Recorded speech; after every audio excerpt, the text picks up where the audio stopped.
Получите квартиру в Москве. Закажите бесплатную дебетовую альфа-карту. Каждая покупка – шанс выиграть.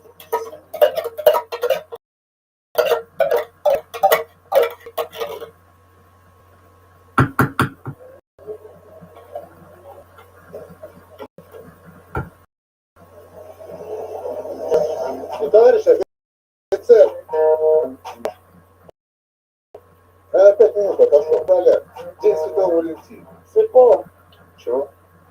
5 минут, 14 февраля.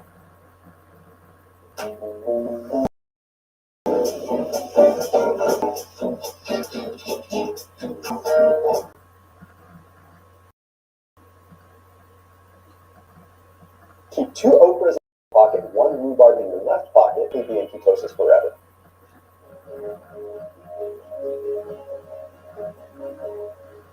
All right, hopefully I started you off with a little bit of a chuckle, but what we're going to cover is the cleanest keto foods that no one's talking about. Look, there's a lot of keto foods that are clean, okay? I couldn't literally, if you open your eyes to it, there's tons of them. But these are 8 little bit different ones that people on YouTube and people on the internet just aren't talking about. So let's dive in. First off is okra. Okra is a tremendous clean keto snack, and honestly, if you put it in an air fryer or something, it's crunchy, it's satisfying, and it makes you feel like you're living life again. Only 4 grams of carbs per 100 gram serving, so really low carb, but it gets better than that. You see, it's super rich in vitamin K, which we need on keto anyway, because it's so water soluble, we need it. It's going to help draw the calcium to the right place. But there's another piece of the equation that's even more important than that. You see, it enhances cholesterol degradation. And when you're consuming a lot of fats, it's something to be concerned with, right? You don't want cholesterol circulating in your body for a long period of time because it has a higher chance of becoming oxidized, which means it basically goes bad in the body, right? It becomes a problem. So when we encourage cholesterol degradation, we're making it so that it's potentially not lingering around in your body quite as long, which is good when you're consuming a lot of fats, right? It's something we want to be concerned with. Now, let's move on to the next one. Hey, don't forget to hit that red subscribe button as well, and also don't forget to turn on notifications. This next one is rhubarb, that funky little purple thing. Now, rhubarb is cool because, yes, it fits the whole...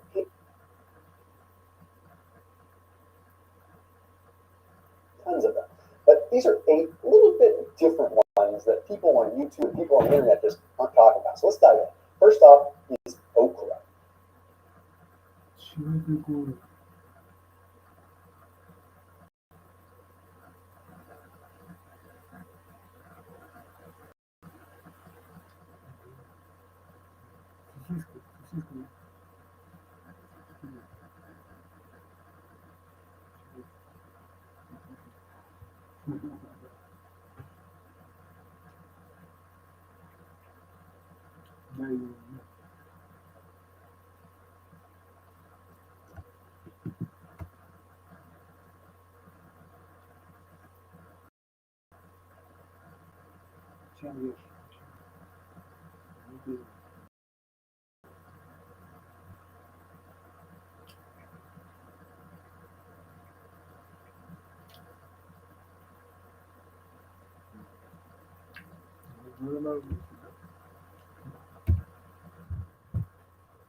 Что такое вопрос? Бамия. Какой еще завод бамия? Растение бамия. Бамия завод. Кто такой Бабе? Не тоже слышал.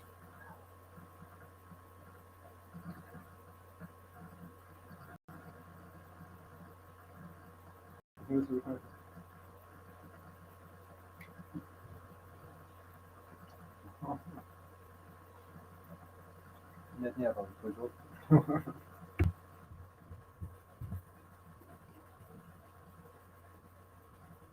Бельмож. Сейчас это все. Купить баню. Нет, не баню, а баню купить. Какой баню? Бельмож. Не знаю, что он. Нет, он просто француз, наверное. Нет. Детский пакет. 4 сезона. 4 сезона бани.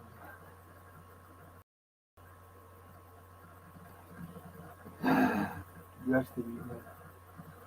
Дома, вот, русский огород, дамские пальчики. Бани. Мечта бега.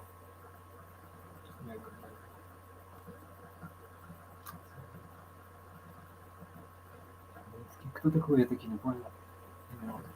Огурцы, что ли? Огурец. Ладно. Okra is a tremendous clean keto snack, and honestly, if you put it in an air fryer or something, it's crunchy, it's satisfying, and it makes you feel like you're looking about keto. Cholesterol, and when you're consuming a lot of fat, it's something to be concerned with, right? You don't want cholesterol circulating in your body for a long period of time because it has a higher chance of becoming oxidized, which means it basically goes bad in your body, right? It becomes a problem. So quite as long, which is good when you're consuming a lot of fat, right? Something we want to be concerned with. Now, let's move on to the next one. Hey, don't forget to hit that red subscribe button as well, and also don't forget to turn on notifications. This next one is rhubarb, that funky little purple thing. Now, rhubarb is cool because, yes,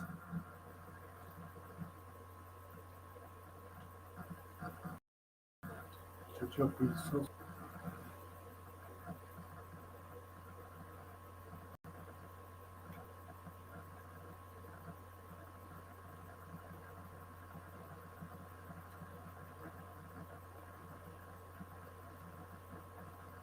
Вискус.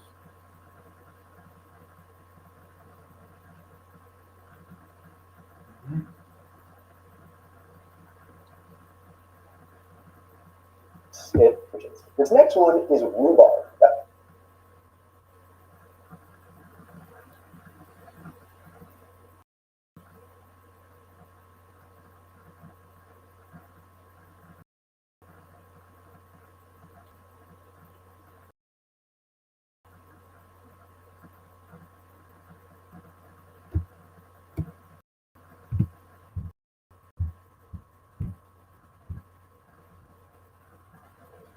Ну да.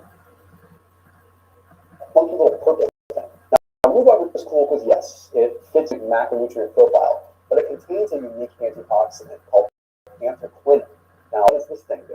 Well, it all has to do with your gut and the contractions in your gut. Okay? It triggers a contraction within your intestine that helps clear out food residues.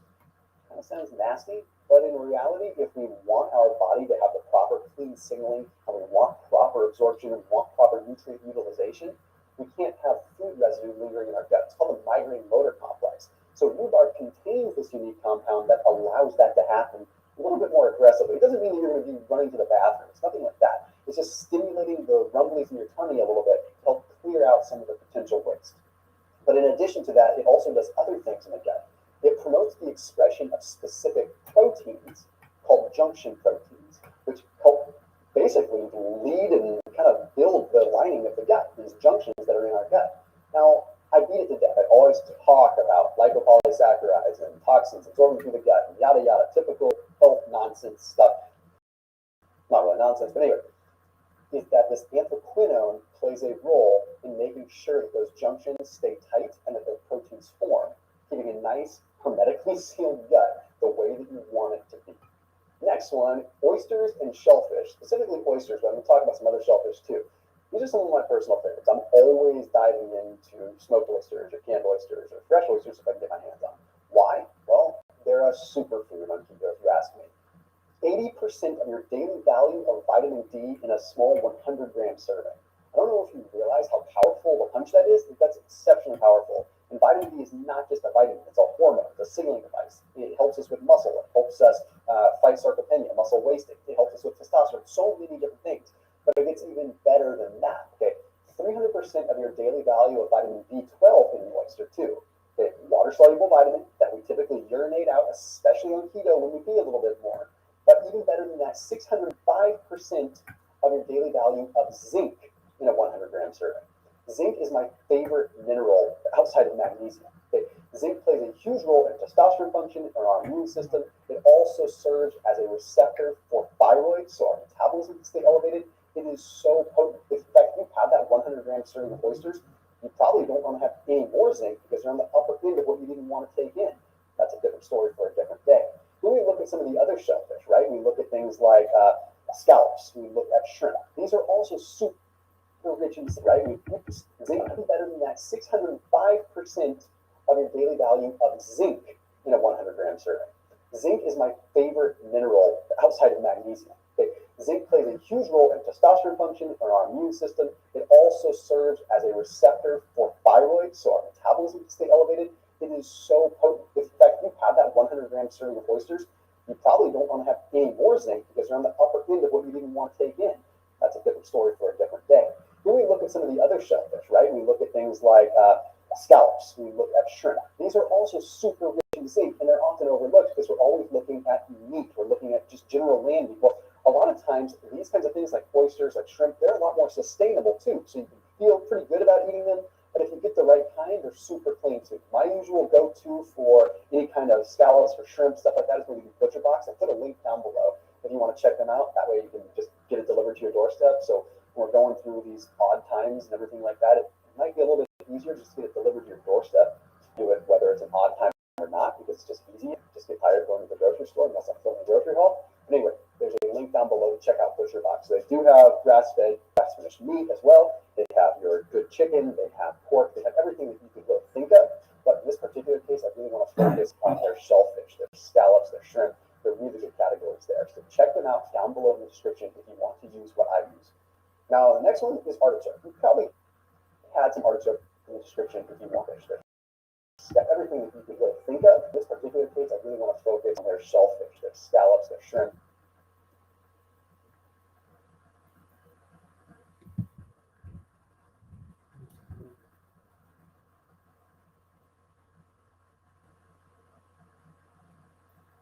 They're really good categories there. So check them out down below in the description if you want to use what I use. Now, the next one is artichoke. You probably had some artichoke on keto, so all good, right? Dipped it in some mayonnaise, dipped it in some horseradish, something like that. But what makes artichoke unique is a specific kind of prebiotic fiber called long-chain prebiotic. Okay, what that means is a long prebiotic fiber that takes a long time to break down. Okay, when you consume a fiber or a prebiotic fiber, bacteria in your gut munch on it, chew it down. Then when it gets down to a shorter chain, different bacteria come in and chew it down. They're called intermediary bacteria. Different topic again for a different day. But a very long chain inulin is unique because it feeds specific kinds of bacteria, which means that you're going to have a more diverse profile. Let's put that one to bed. Artichoke is awesome. Then we have asparagus. Now, asparagus is also awesome from the aspect of prebiotic fibers. But since we already talked about that, let's focus on another attribute. Okay, that is something called camphorol, a powerful antioxidant. Now, there was a study that was published in the journal PLOS1 that demonstrated that, which means that you're going to have a more diverse profile. Let's put that one to bed. Artichoke is awesome. Then we have asparagus. Now, asparagus is also awesome from the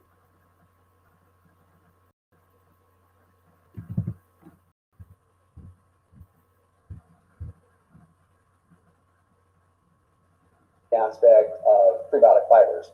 But since we already talked about that, let's focus on another attribute. Okay, that is something called camphorol, a powerful antioxidant. Now, there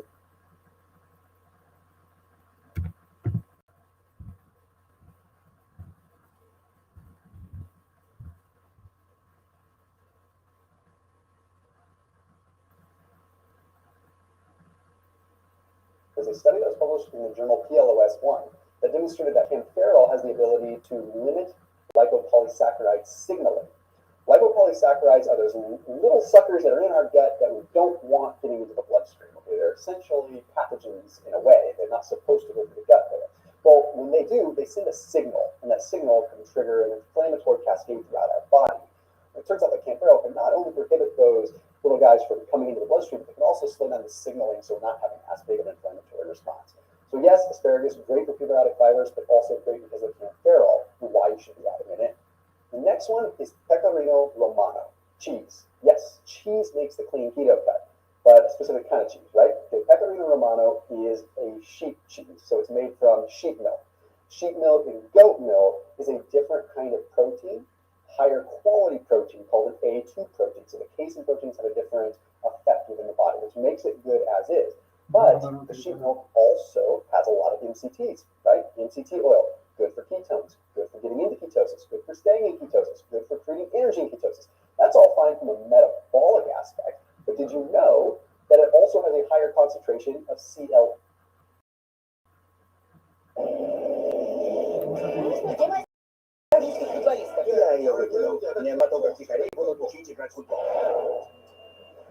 Динамо Москва, Челси, Лондон, дорогие друзья. Кажется, вот-вот матч все-таки состоится.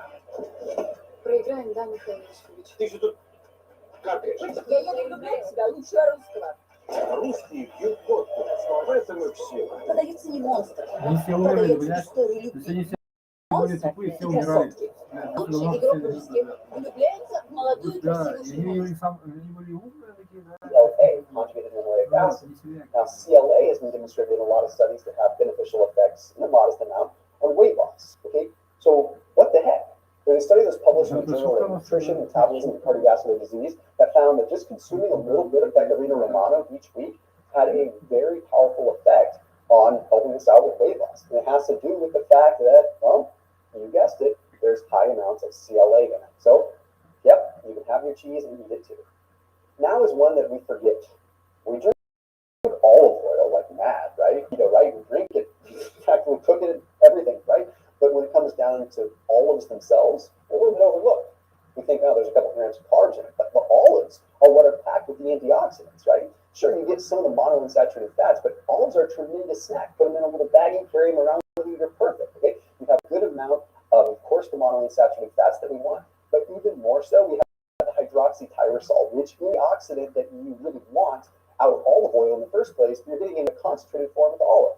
It's a perfect snack to have carried around. I know Trader Joe's has specific little olive packets that are in some olive oil, so it makes it really easier to get olives plus the olive oil. Anyhow, I digress. Eat some olives. And this last one, don't turn up the, is really wise because of something that it does secondarily, if that's a word, in your body. Okay, that is going to be seaweed.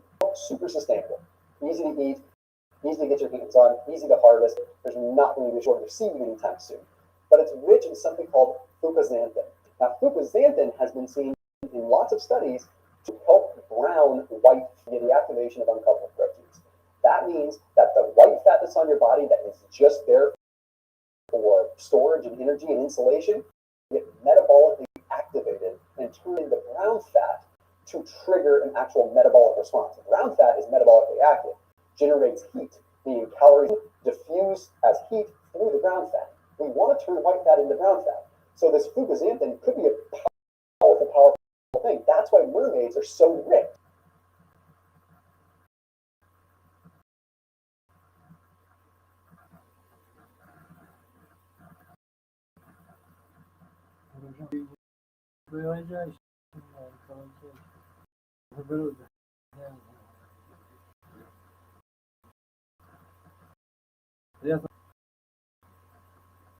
Hi, and welcome to another episode of Pianist. In today's Q&A, I wanted to address the question of how to practice with the metronome. And I wanted to tackle this from different angles. So I wanted to actually talk about how to literally play with the metronome and some exercises and advice I have in the arena, but also why you would even want to bother practicing with metronome in the first place, like why I think it's valid and how often I practice.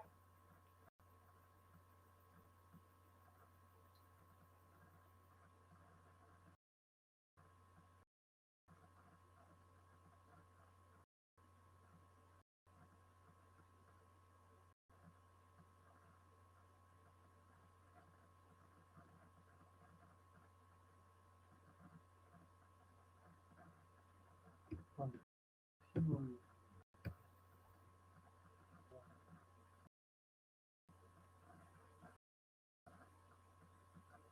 okay. Let's get started. This week we're going to continue our discussion of musical form, and we're going to focus on discussion inside section 4, the which is when Saturday, and it is where no chapel, and it's at 8 p.m. At the Sberbank Orchestra.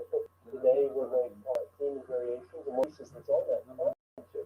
And then on Thursday we're going to have the conductor and several other songs and difficulties of this particular concert.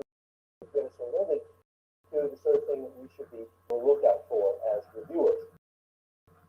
We will be continuing with this week. And when we come to lecture, I'll give you what I call a prep sheet, a sort of guide to all pieces that are going to be performed. And then when you go to section, you a sheet to do with how you write a review. Do's and don'ts in writing a review. Those of you that are in the Monday section, we will work this out in advance. We'll talk about that on Thursday. Encouraged to come to an earlier section that we're going to reform those Monday sections as well. I know there are a couple of students also that can't be here. Again, it's inevitable that that's the case. There will be a makeup concert scheduled at a later date. So don't worry, but do keep coming because the principles involved in writing a review for this particular concert are identical to whatever concert you attend. Any questions started? Okay, let's go ahead with the concert program. It's kind of fun. I started with this way early last August, arranging this. What I wanted to do was a concert coming in the middle of the term, because I think we're ready now to go at this serious material. Concert in the middle of the term, performed by an undergraduate orchestra, which the program would be sort of user-friendly. It would be the kinds of things. I contacted a couple of ensembles, and the same group, one had the best program, seemed to be quite responsive in getting back to me about the things that we might do. And indeed, one of the pieces, the bronze that we're going to talk about, is that they do because I needed, for teaching purposes in here, I needed a good theme and variation. And I've got one in the Beethoven that is quite as clear cut as this particular one. So as you can see, I have 3 pieces on this concert. I hope you all have the sheet there. The overture to The Marriage of Figaro by Mozart, the overture and opening to his opera, The Marriage of Figaro. And good news here, spring, the Real Opera Company, The Marriage of Figaro. And it's an absolutely delightful book. I mean, it's the guy that fun and funny, but it happens in terms of the craftsmanship involved. Arguably the greatest opera ever written. So we're fortunate to have it here and do this Saturday. Then we will go on to Johannes Brahms. Anybody know anything about Brahms? They're interesting characters in his Wagner. He has been an SOB, but nonetheless he was interesting, mostly fascinating. Interesting in his own way. Beethoven, a romantic genius, very interesting. I can't say that Brahms is a person who's all that interesting, so maybe we'll just forget about it. We'll just say that he was born in Hamburg, Germany, and he died in Vienna, and I may have put his date on the sheet there. He is, of course, one of the 3 Bs. Who are the other 2 in the history of music? Bach and Beethoven. I once asked for a quiz. Who are the 3 Bs that are Bach, Beethoven, and Haydn? I was very depressed for the rest of the day. But Brahms, indeed, is the 3rd B here. So we don't want to forget about him. He's a very serious, he's everything very serious. But I think I put on your sheet there. Did I or did I not? The kinds of things you got. Yes, I did. 4 is 2 piano concertos, violin concerto, many overtures, many songs, much great chamber music. Violinist, when you get rather advanced, you can sonatas. If you're a cellist and you get reasonably advanced, you can play beautiful cello sonatas. So he wrote a lot of really great music. Probably he wrote program music, and we'll talk about that a little bit later on. The program is, and he wrote no opera. It's a little bit different. Very much a heavy-duty instrumental music. But let's talk about this composition. It will not open the piece. It won't open the concert. Second piece. A set of variations by Joseph. Well, the thing probably isn't really by Joseph Haydn, but when Brahms got it, everybody thought it was by Joseph Haydn. It's probably just a religious folk song in honor. So that's neither here nor there. The shape of this song or theme that Brahms is working with here is one that instead of putting A, B, I could have done that. I'm going to flesh this out a little bit. We're going to call this an extension consequent. But it's the same form that we saw in the Beethoven Ode to Joy. So your organization for a musical theme. So opening, closing, and closing again. And in this particular variation, Brahms will this, which of course is our what sign again? Repeat sign. So we'll repeat each of these Beethoven to some extent. So he's got this very straightforward form. Let's listen to the antecedent conclusion where the consequence begins. Oh, and before that, read another information. What yourself as you listen. What's the meter of this? What's the mode, major or minor? What is the bass doing? What string technique is the bass in?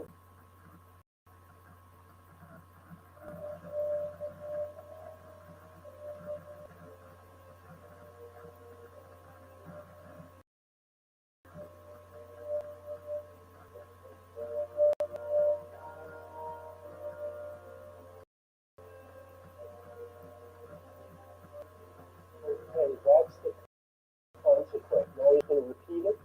Let's go back. We'll just continue wherever you are. It doesn't really matter. Oh, we continue. Okay, let's just continue. Repeat. Here's the antecedent.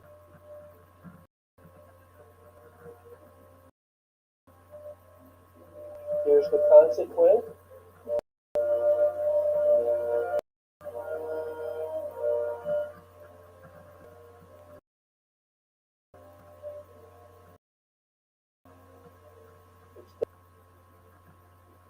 Rising melodic sequence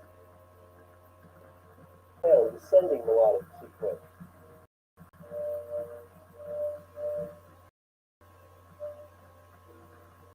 And the consequence.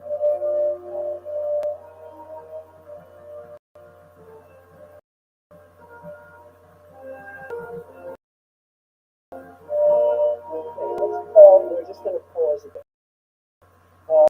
What he does is keep that tonic pitch and extend it for a long period of time. Goes down in the bass.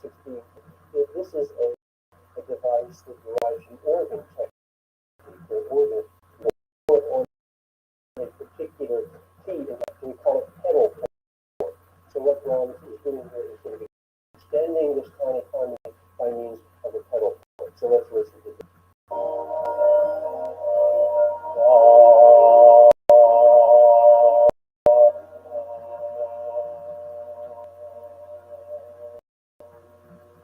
Now we have got, I believe, back to the extension.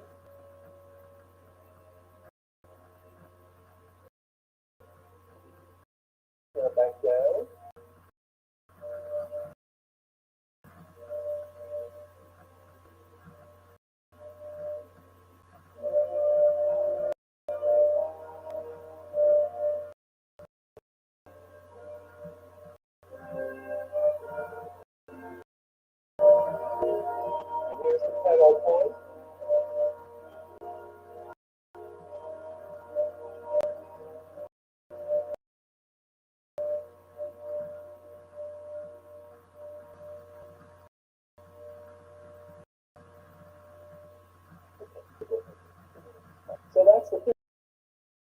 it's rather straightforward and really quite, the solo instrument there, of course, wasn't okay.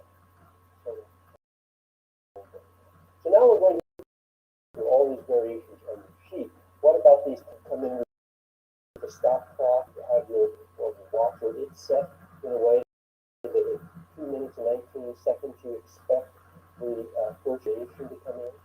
Is that going to work? Oscar, why won't that work? A conductor might things his or her own way. We have a female conductor on Saturday night. So yeah, because different conductors have different ideas about how to write Allegro essay or something like that. So rather fast, but how fast is write it? Precise. These kinds are approximate, but that's the way things might happen. So we're going to go on now to variation 5, either 8 minutes and 36 seconds, or an approximation there. And here we're going to give maybe the most difficult of all the variations for the it's just jump rhythmically. They're not all together. It's very contrapuntal. And of course, it's always harder to play in an orchestra because of it, you've got all these things that have to be coordinated. So let's listen to this. If things seem muddled and unclear in a performance of this piece, my guess is it may well happen here. But let's just for a little bit to show you how difficult and how far away from the theme drums can go.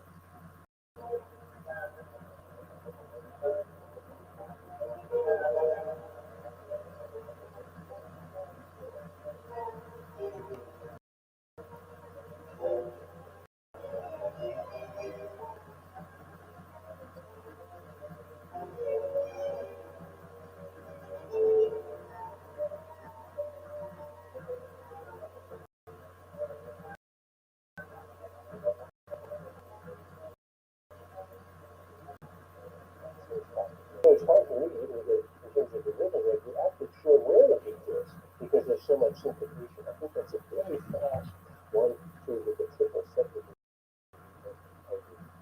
But again, the point there may be too. I didn't remember being where that didn't go. I tried to do. Well, it was varying it so much, I pretty much totally disguised it at that point. Let's go on now to listen to a little bit of variation 7 at 11:03 or thereabouts. This is my favorite variation, but let's listen to it a bit and see if you like it too.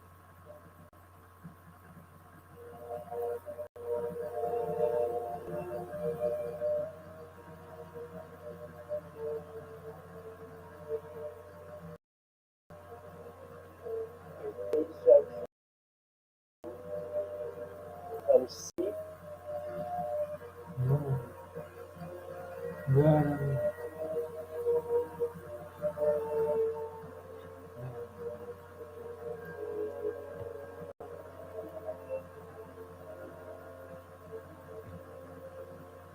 Back to A.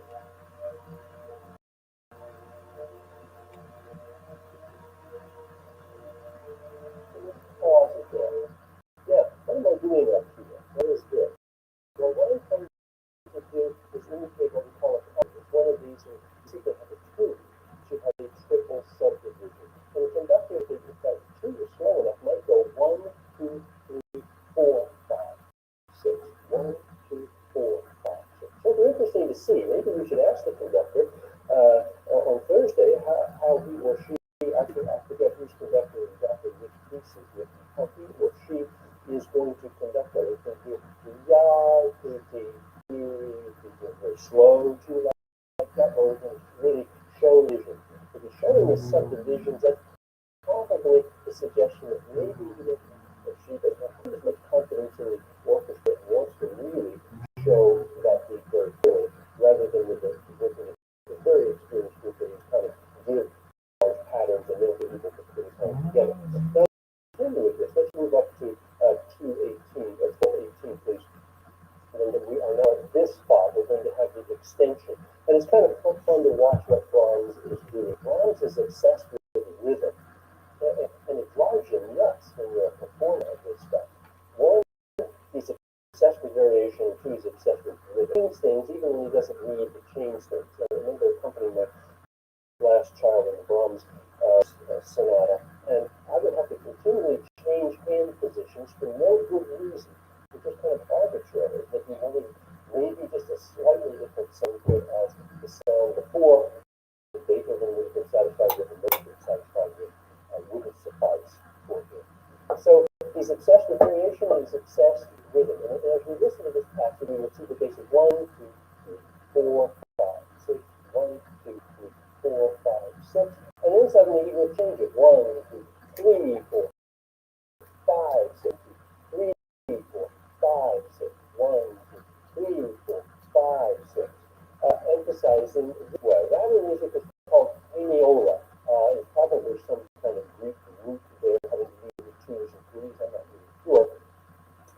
But as you can see, what we had was, in effect, 2 units of 3. Now we've got 3 units of 2. I remember Bernstein, I don't know whether it's a West Side Story or not. What is that from? Is it from West Side Story? Okay. So that's a good example of Pianiola too. I think it's called America or something like that. So that's what Pianiola is. You're rolling in one of these and you suddenly shift the other back and forth. So let's listen to this lovely 6 become 3 groups of 2.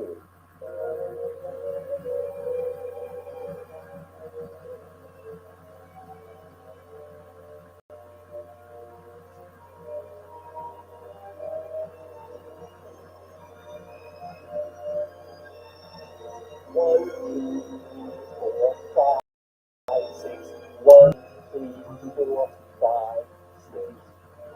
Let's do that again. It took me a while to find the 6 of these there. So go back and a little before.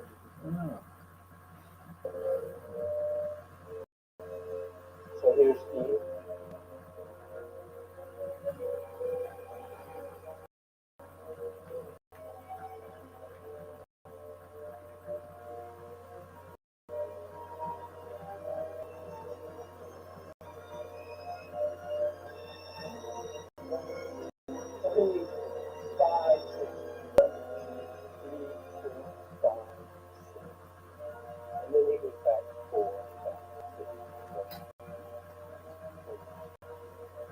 Okay, so that's just a little rhythmic fill-up there with but it's the kind of thing that keeps interest with you. Now we're going to go on to the last variation. And it's an interesting one because it's got 2 things going on here. He's got a theme, and then he's got what we call an ostinato in music. You may remember, I think we spoke into this term before, what an ostinato is. What does an ostinato do, Roger? Good, that's it exactly. From the Italian ostinare, obstinate, and it just repeats the same phrase over and over and again. So what he's got here repeating, oddly, is in the bass. There's his planet.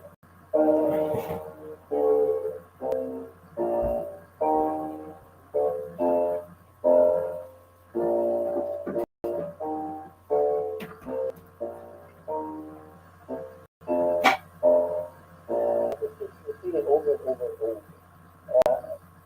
Above which we have a very distant variation of the theme. It doesn't sound like the theme very much. So let's listen to the ostinato and the highly varied theme up above.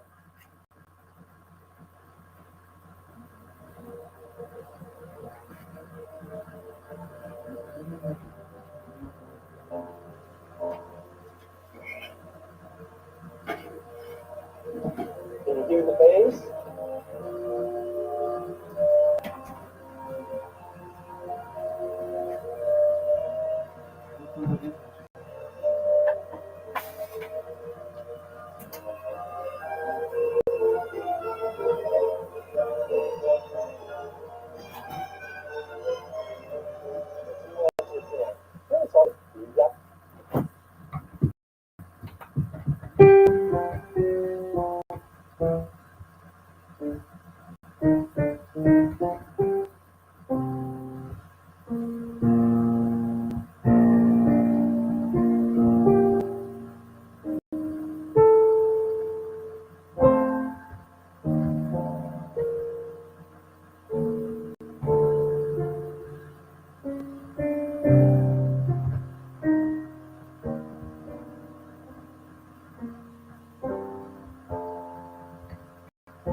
What's he throwing in against his basic beat?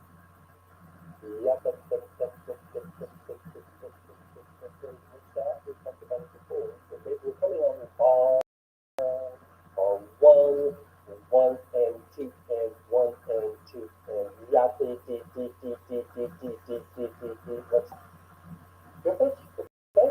So we talked about that before. So here he's making this more complicated rhythmically by not only using hemiol syncopation, but also threes against two simultaneously, throwing some triplets in the melody of the bar. Okay, let's continue. All right, right there's one.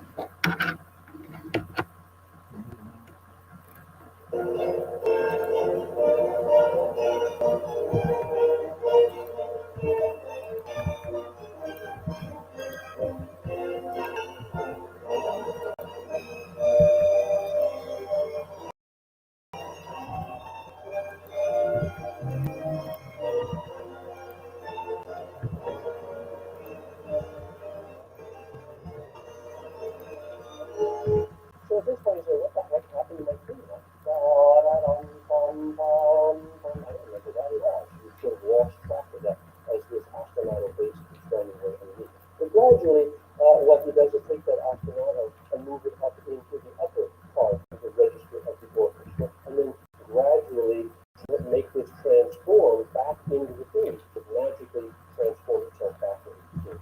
So let's go on now to 1755, or then we'll pick it up there.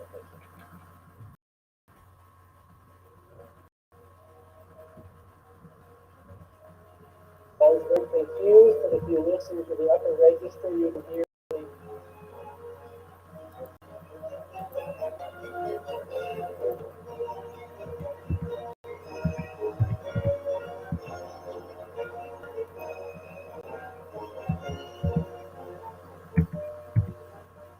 and then the theme is coming back in the upper woodwind.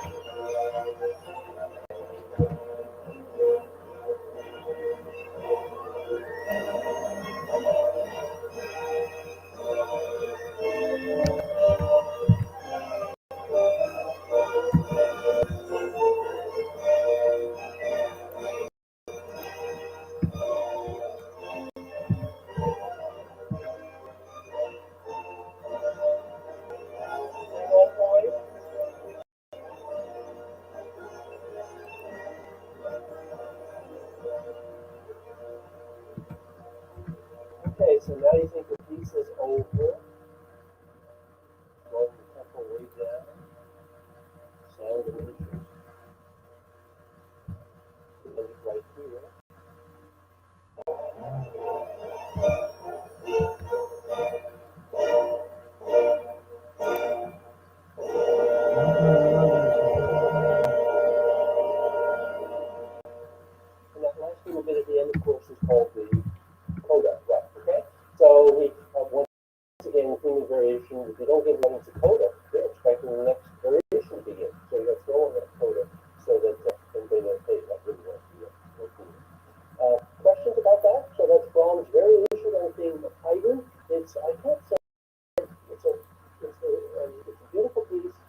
very serious piece. It's a good piece of theater. This is a very serious group this year. I'm impressed with the seriousness with which you go up there and to take this.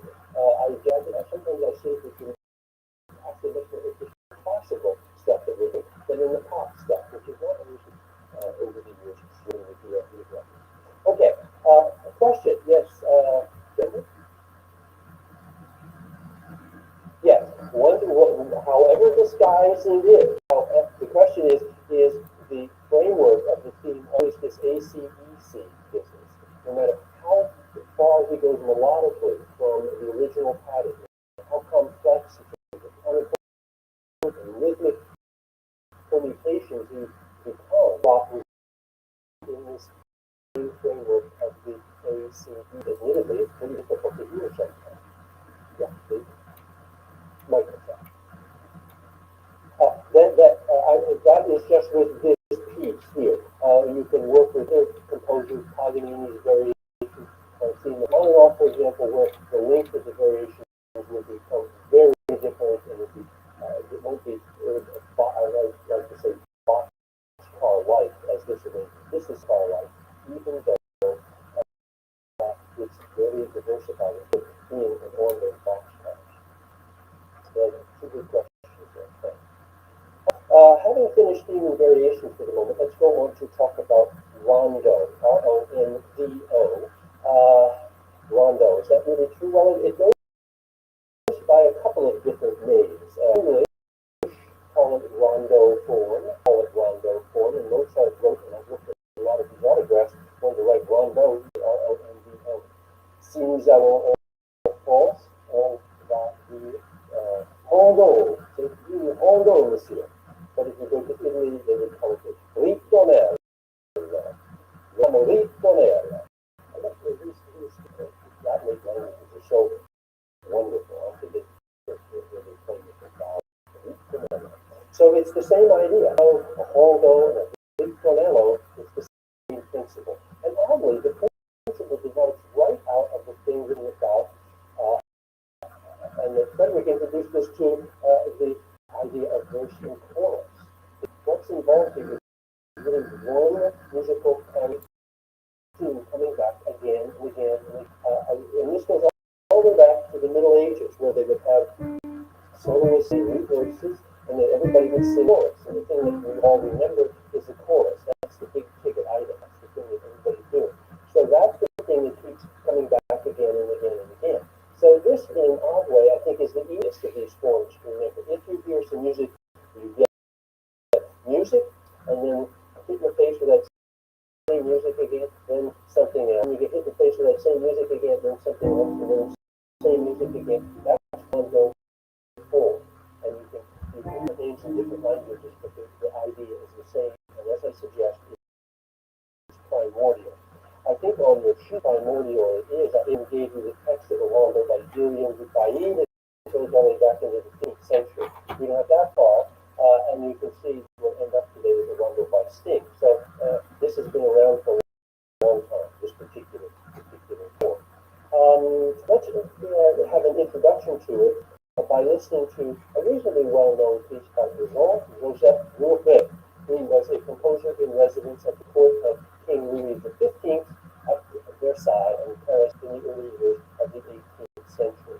You probably know this music because for years it was the background theme of the introductory material for Masterpiece Theater on public television. So let's listen to a bit of this, and let me take this material off, and we'll chart here, and I'll ask you what the meter of this is, and how many measures of our refrain, our main theme, what we'll call it A here, how many measures we have in our theme.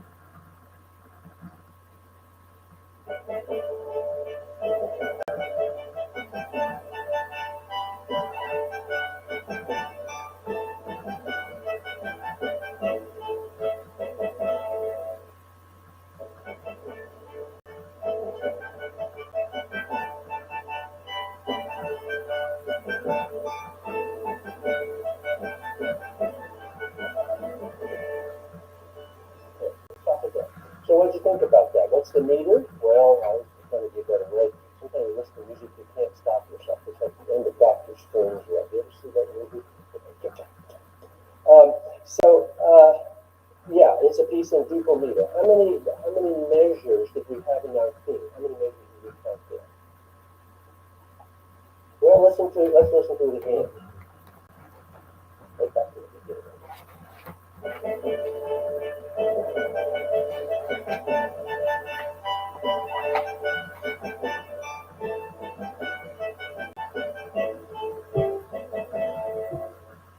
So what do you think? 8, all right, let's put 8 up here. And let's listen again now. Just continue, please.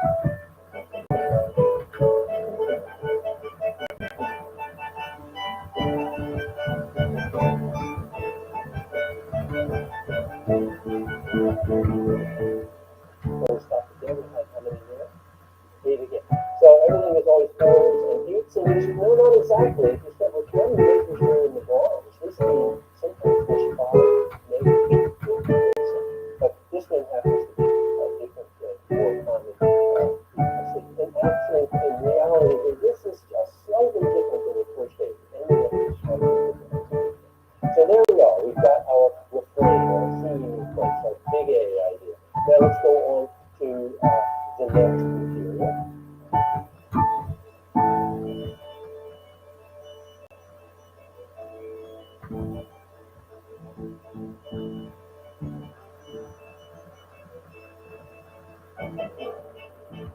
Stop it there. How many bars did we have there? Well, 8 again. Okay.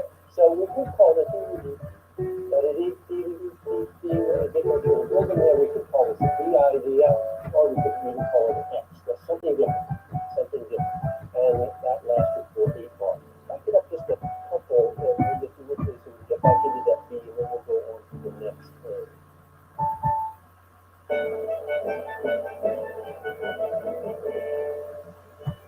So here we are with our B.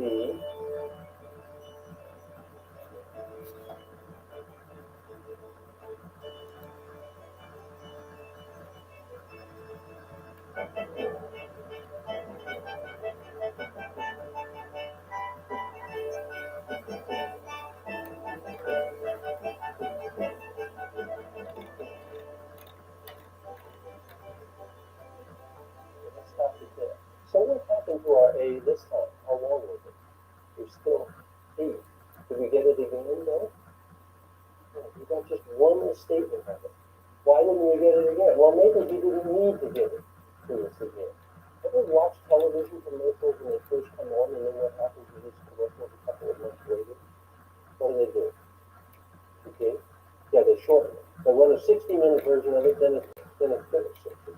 That'd be incredible. A 60-second version, then a 30-second version. Used psychologically, subliminally. You're filling in the missing information. So keep an eye out for that kind of thing. Composers do that too. You know, we always heard this a fair amount. We'll give the psychological force of the whole thing, but really just a few in half. Okay. So there is yeah, so back in around 45 or so, you get that.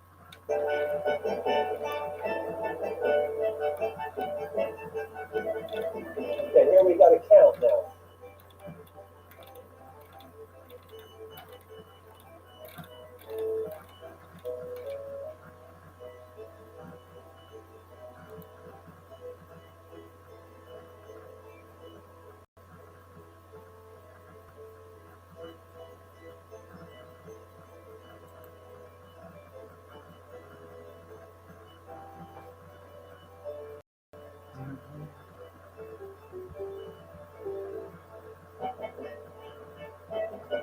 So let's pause there. How long was that section? 20, yeah, 20 bars there, a long row of other material. And then as you can hear here, our A theme is coming back. Let's see if we get it repeated.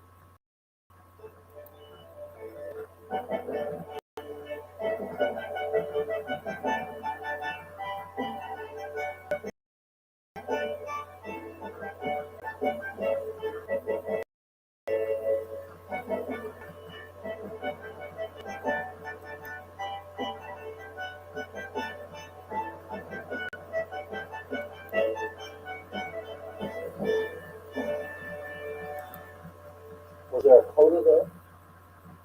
No.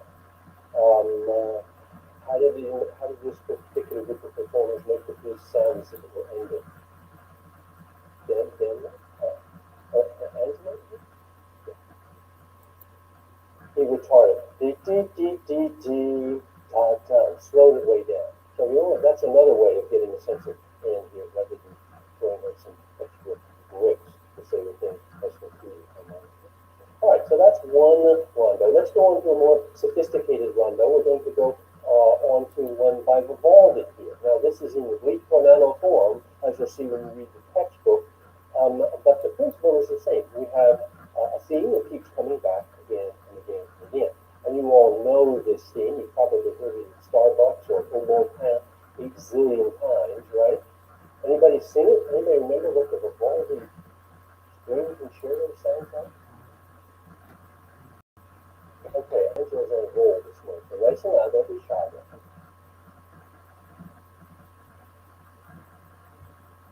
Yeah, okay. Da da da da da da da da da da da. Then we have a second idea.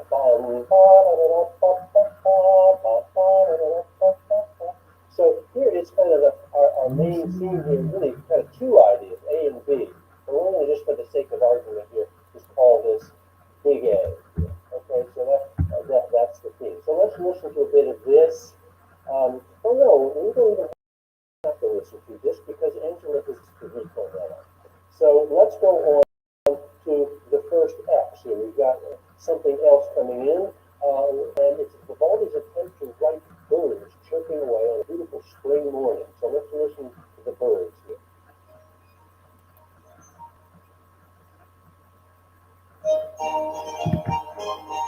After the birds chirp, we get our A coming back. So let's listen to our A come back here.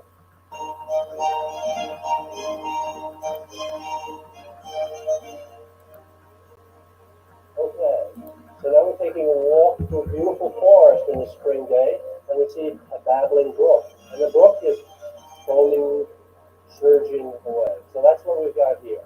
Right?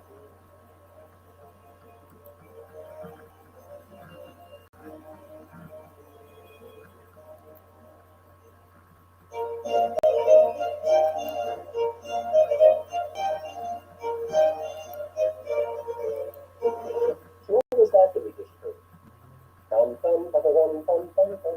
Is that something else, or is that our ritornello? Nice and loud. Okay, that was my next question. You've jumped to it. So it was the ritornello. And my next question is, but what was different about that melody? Well, the first time we had it, yum, bum, ba da dum, bum, bum, bum. Now it is bum, bum, ba da dum, bum, bum, bum. It's a lower key. So we've had a modulation. This is actually down on the dominant. We don't need to know that. We don't need to know whether it's tonic or dominant. But I think it would be good if we heard that it's just a little bit different. It's lower, maybe a little darker than the brighter sound up above. So we've had that, and now let's see what happens. Doesn't a storm come up and sort of threaten us here in the beautiful forest?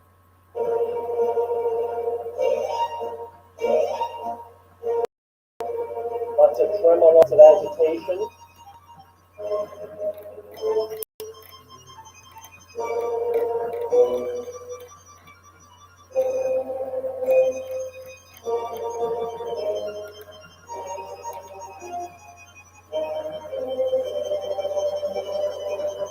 Now what happens?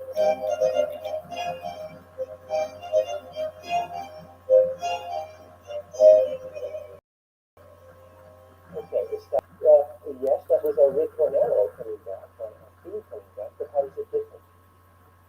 Okay, that was a minor. Yum, bum, bum, bum, bum, bum, bum. So it changed key again. And again, we don't need to know what key it went to. If you were a betting man in Las Vegas or betting woman in Las Vegas, what would you say it went to the relative minor? Because about half of the time, that's what they do. And indeed, in this particular case, it went to just 3/2 that sound of relative minor. But hearing that it went to the minor is all we're asked to do. So this was in a minor key. And then on it goes. We need to play this out. Because again, it gives you a sense of how ritornello form can inform this particular rondo. Let's turn to another one by Mozart here. Yeah, I think we've got time for that. Take this off. So it's a horn concerto by Mozart written in the 1870s. And we're just going to start it out here, and we're going to hear the first theme. It's the basis of listening exercise 26, which we'll get to in a week or so.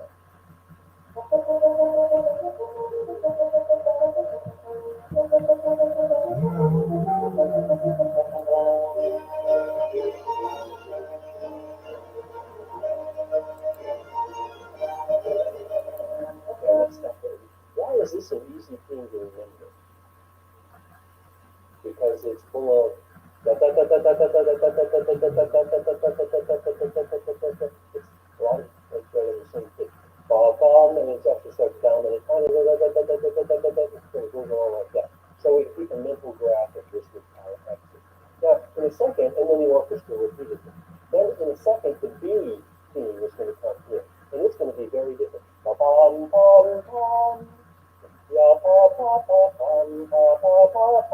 What's that?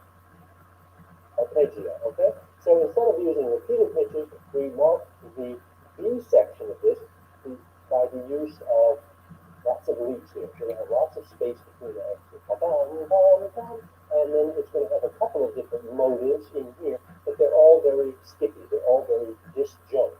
And it's these disjunct leaps that mark the B section. So let's just continue.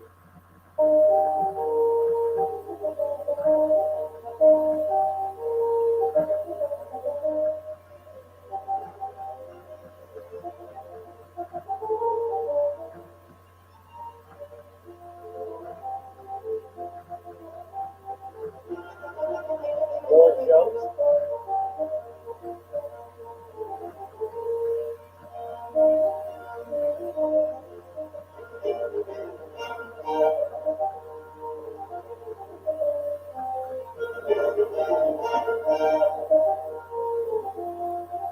Now listen to the bass here. We got another pedal point. Sitting on the dominant.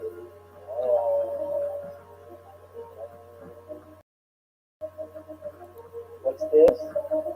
This is our theme, A coming back.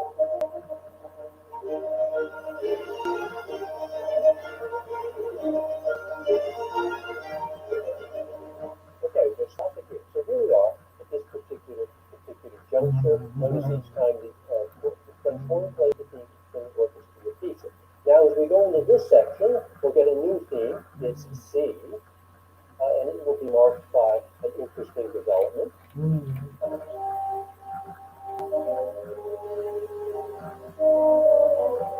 What's happened to the mode?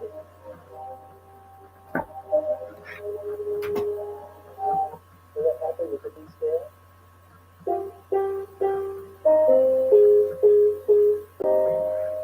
Change to minor.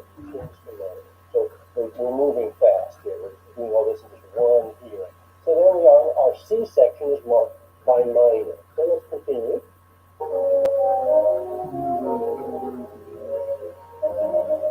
Rising sequence here, melodic sequence. Now falling sequence. Now step lower. And a step lower, do it again. And then A sneaks in.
Мгм.